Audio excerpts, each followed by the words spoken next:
श्री जानकी वल्लभो विजयते। वाल्मीकि रामायण के एक स्कंधा कांड का 43वां सर्ग। सुग्रीव वानरों को उत्तर दिशा का परिचय दे रहे हैं। उसी क्रम में वो क्रौंच पर्वत का वर्णन करते हैं। क्रौंच पर्वत वर्तमान समय में उत्तराखंड के रुद्रप्रयाग जनपद में है और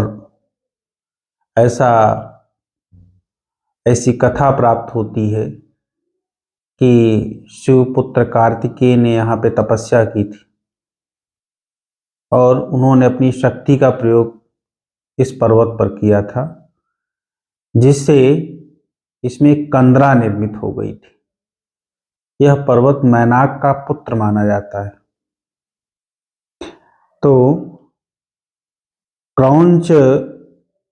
क्रौंचम तो गिरिम आसाद्य विलम तस्य सुदुर्गमम अप्रमत्तई प्रवेष्टव्यम दुष्प्रवेशम ही ततस्मृतम। सुग्रीव कहते हैं कि क्रौंच गिरी पे पहुंच करके उसकी जो कंदरा है, गुफा है, सुदुर्गम है, अर्थात उसमें प्रवेश कर पाना बहुत कठिन है। तो अप्रमत्तैस्तु प्रवेष्टव्यम, अर्थात जो अत्यंत सावधान बंदर हों उन्हीं को उस गुफा में जाकर के सीता की खोज करनी चाहिए। असावधान बंदरों को उस गुफा में नहीं जाना चाहिए। वसंति ही महात्मानस्तत्र सूर्य समप्रभा देवैरभ्यर्थिता सम्यक देवरूपा महर्षय। उस क्रौंच पर्वत पर ऐसे महर्षि, देवस्वरूप महर्षि निवास करते हैं। सूर्य समप्रभा, जिनकी कांति सूर्य के समान है और वो देवताओं द्वारा वंदनीय है, पूजित है। क्रौंचस्य तो गुहाश्चान्यासानोनि शिखराणि च निर्दराश्च नितंबाश्च विचेतव्या ततस्ततः। क्रौंच पर्वत के शिखरों, उसके ढलानों, प्रत्यंत भागों और उसकी गुफाओं में, सभी जगह, झरनों में, सभी जगह सीता की खोज करना। उसके पश्चात अवृक्षम काम शैलम च मानसम वेगालयम न गतिस्तत्र भूतानाम देवानाम जनरक्षसाम। उसके पश्चात आपको उसी क्रौंच पर्वत का एक मानस नामक शिखर मिलेगा। वह कामदेव की तपस्थली है। काम शैलम वेगालयम, जो वेगालय अर्थात पक्षियों का निवास है, लेकिन वहां पर न गतिस्तत्र भूतानाम देवानाम न च रक्षसाम, वहां पर प्राणियों, देवताओं और राक्षसों की गति नहीं है। ये वहां पर निवास नहीं करते हैं। स च सर्वे विचेतव्य स सानो प्रस्थभूतरः। और उस मानस शैल का सब प्रकार से अन्वेषण करना, कहीं सीता वहां तो नहीं है। और क्रौंचम गिरिम अतिक्रम्य मैनाको नाम पर्वत, क्रौंच पर्वत पार करके मैनाक नामक पर्वत मिलेगा। और मैनाक पर्वत के बारे में एक कथा मिलती है कि जब इंद्र ने समस्त पर्वतों के पंखों को काटना शुरू किया तो मैनाक पर्वत जाके समुद्र में छिप गया था। और यह वही मैनाक पर्वत है जिसने लंका जाते समय हनुमान को विश्राम करने के लिए कहा था कि आप थोड़ा विश्राम कर लीजिए, लेकिन हनुमान ने मना कर दिया कि रामकाज किए बिना मुझे कोई विश्राम नहीं है। केवल छू करके उसको निकल गए थे। मयस्य भवनम तत्र दानवस्य स्वयं कृतम मैनाकस्तु विचेतव्य स सानुप्रस्थ कंदरा। वहां पर मैं नामक दानव का निवास स्थान है, भवन है, जिसको उसने स्वयं बनाया है। उस मैनाक पर्वत पर चारों ओर सीता की खोज करना। वहां पर और उसकी विशेषता बताते सुग्रीव, स्त्रीणाम अश्वमुखी नाम तो निकेतस तत्र तत्र तु तम देशम समत्क्रम्य आश्रमम सदृसेवितम। और वहां पर किन्नरों का निवास स्थान है। किन्नर जिनके मुख जो है अश्व के हैं और शरीर मानव का है, ऐसी स्त्रियों, उनकी स्त्रियों का निवास है। और उस देश का अतिक्रमण करके आश्रम, सिद्ध सेवित आश्रम पहुंच जाना, वहां पर सिद्धा वही खानसा यत्र बाल खिल्यास तापसाः वंदितव्या सतस सिद्धा तपसा वीत कल्मषा। वहां पर बालखिल्य नामक तपस्वी रहते हैं। उनकी वंदना करना, उन्होंने अपनी तपस्या से अपने पाप नष्ट कर लिए हैं, तपस्या के कारण उनका पाप नष्ट हो गया है। और उनसे जनक नंदिनी सीता के बारे में पूछना कि कहीं क्या उन्होंने कहीं पर सीता को देखा है। हेम पुष्कर संछन्नम तत्र वैखान संसरः तरुणादित्य संकाशैर हंसैर विचरितम सुभई। और वहां पर वैखानस नामक तालाब है, जो हेम पुष्कर संछन्नम, जो स्वर्ण की सी कांति वाले कमलों से व्याप्त है। उस तालाब में ऐसे कमल खिले हुए हैं जिनकी कांति स्वर्ण के समान है, और उनमें जो हंस हैं, सुंदर हंस जो विचरण करते हैं, उनकी कांति सूर्य के समान है। औपबाह्य कुबेरस्य सार्वभौम इति स्मृतः गजः पर्येतितं देशम सदा सह करुणिभिः। और उसी प्रदेश में सार्वभौम नामक हाथी, जो कुबेर का वाहन है, करेणुभी अर्थात अपने परिवार के साथ उसी प्रदेश में विचरण करता है। ततः सरह समतिक्रम्य नष्ट चंद्र दिवाकरम अनक्षत्र गणम व्योमा निष्पयोदम मनादितम। जब उस वैखानस सर को पार करके उसके आगे उत्तर दिशा में पढ़ोगे तो वहां पर सूर्य और चंद्रमा का प्रकाश नहीं होता है। वहां पर आकाश में न तो बादल दिखाई पड़ते हैं, न तारे दिखाई पड़ते हैं, न तो बादलों की ध्वनि सुनाई पड़ती है। एकदम निस्तब्ध स्थान है वो। गभस्तभिरिवार्कस्य स तु देशः प्रकाश्यते विश्राम्यद्भिः तपस्सिद्धैः देवकल्पैः स्वयं प्रभैः। वो वहां पर जो तपस्वी रहते हैं, सिद्ध कल्पई, उनके स्वयं प्रभा, उनके शरीर से जो प्रभा निकलती है, प्रकाश निकलता है, सूर्य के समान जो प्रकाश निकलता है, उसी प्रकाश से वह देश प्रकाशित होता है, अर्थात वहां पर उजाला होता है। तम तो देशम अतिक्रम्य शैलोदा नाम निम्नगा उभयोस्तीर्योस्तस्याः कीचका नाम बेड़वा। जब उस नीरव स्थान को प्राप्त पार करके आगे उत्तर की दिशा में बढ़ोगे तो वहां पर सैलोदा नाम की नदी है, मिलेगी।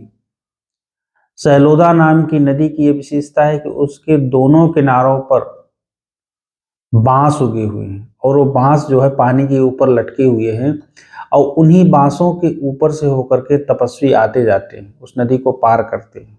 ते नयंति परम तीरम सिद्धान प्रत्यानयंति च। उस सिद्धों को, बांस जो है सिद्धों को उस पार ले जाते हैं, और उस पार से इस पार ले आते हैं। उत्तरा पूर्वास्तत्र पुण्य प्रतिश्रया। और उस नदी के उत्तर की दिशा में उत्तर कुरु प्रदेश है, जहां पर पुण्यात्मा निवास करते हैं। ततः कांचन पद्माभि पद्मनिभि कृतोदका नील वैदूर्य पत्राढ्या नद्यस्तत्र सहस्रशः। उस उत्तरी कुरु प्रदेश में हजारों नदियां हैं, जिनमें स्वर्णमय, स्वर्ण की सी कांति वाले कमल खिले रहते हैं, और उन कमलों के पत्ते मानो वैदूर्य मण से बने हुए हैं। हरे रंग के जो पत्ते हैं, उनकी कांति वैदूर्य मण के समान होती है। रक्तोत्पलवनैश्चात्र मण्डिताश्च हिरण्मये तरुणादित्य संकाशा भान्ति यत्र जलाशया। वहां पर जलाशय, बहुत सारे जलाशय हैं, जिनमें रक्त कमल खिले हुए रहते हैं, हिरण्यमय रक्त कमल खिले हुए रहते हैं। महार मणिपत्रैश्च कांचन प्रभ केसरैः नीलोत्पल वनैश्चित्रैः सहदेशो सर्वतोव्रतः। और बहुमूल्य मणियों के समान पत्तों से युक्त स्वर्ण की सी कांति वाले नील कमलों के द्वारा वह प्रदेश भरा हुआ है, घिरा हुआ है। निस्तुलाभिश्च मुक्ताभि मणिभिश्च महाधनैः उद्धोत्पन्नास्तत्र जात रूपैश्च निम्नगाः। और वहाँ के जो नदियां हैं उत्तरी कुरु प्रदेश के, और वहाँ के जो पर्वत हैं, वहाँ के निवासियों के सभी कामनाओं को पूरा करते हैं, उस प्रदेश को धन धान्य से समृद्ध करते हैं। वहाँ की नदियों के तटों पर विशाल आकार के मोती प्राप्त होते हैं। उनके तट जो हैं विशाल आकार बड़े बड़े मोतियों से युक्त हैं। सर्वरत्नमय चित्रे रवगाढ़ा नगोत्तम जात रूप में चापी हुतासन समुप्रभे।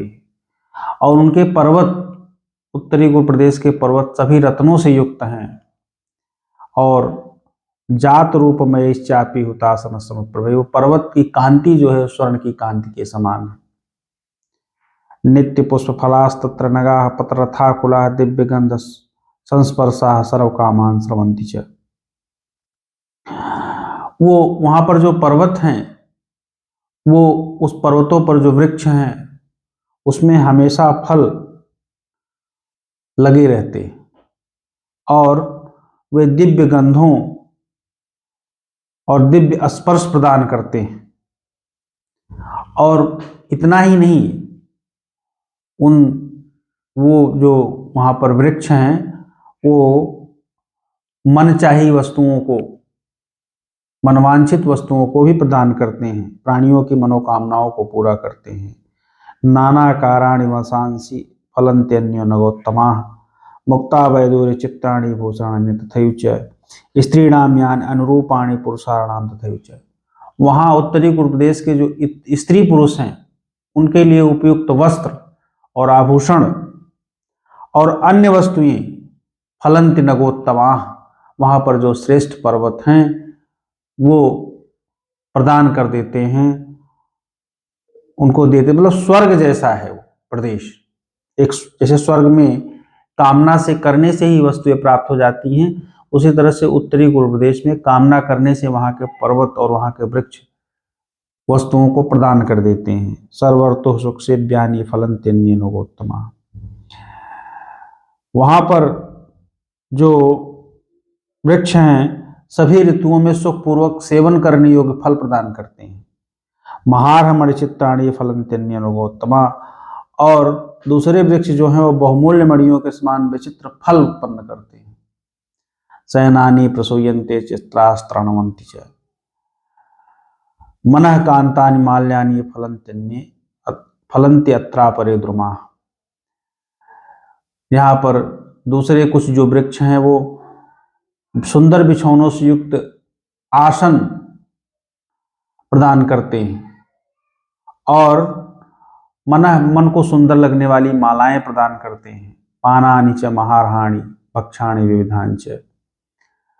विभिन्न प्रकार के उत्तम पान और भोजन, भक्ष जो पदार्थ हैं, स्त्रिय गुण संपन्ना और रूप यौवन लक्षिता, रूप और यौवन से युक्त गुण संपन्न स्त्रियों को भी उत्पन्न करते हैं। कल्प वृक्ष हैं वहां पर।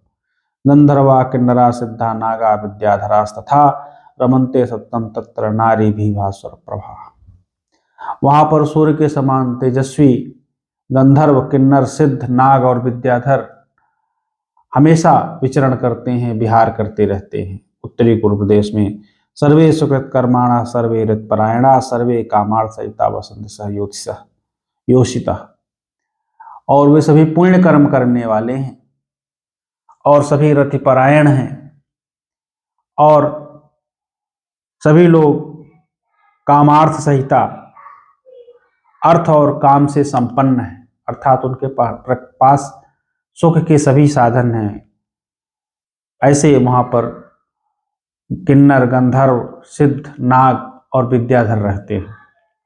गीतवादित्र निर्घोष श्रोत्रस्थः श्रूयते सत्यम तत्र सर्वभूत मनोरमः। वहाँ उस प्रदेश में गीत, वाद्य का और हास परिहास हमेशा सुनाई पड़ता है, जो सभी प्राणियों को सुंदर लगता है, अच्छा लगता है। तत्र नाम ऋतः कश्चिन नात्र कश्चिद असत प्रिय। वहां पर कोई अप्रसन्न नहीं है और किसी को झूठ से लगाव नहीं है, बुरे कर्मों से लगाव नहीं है।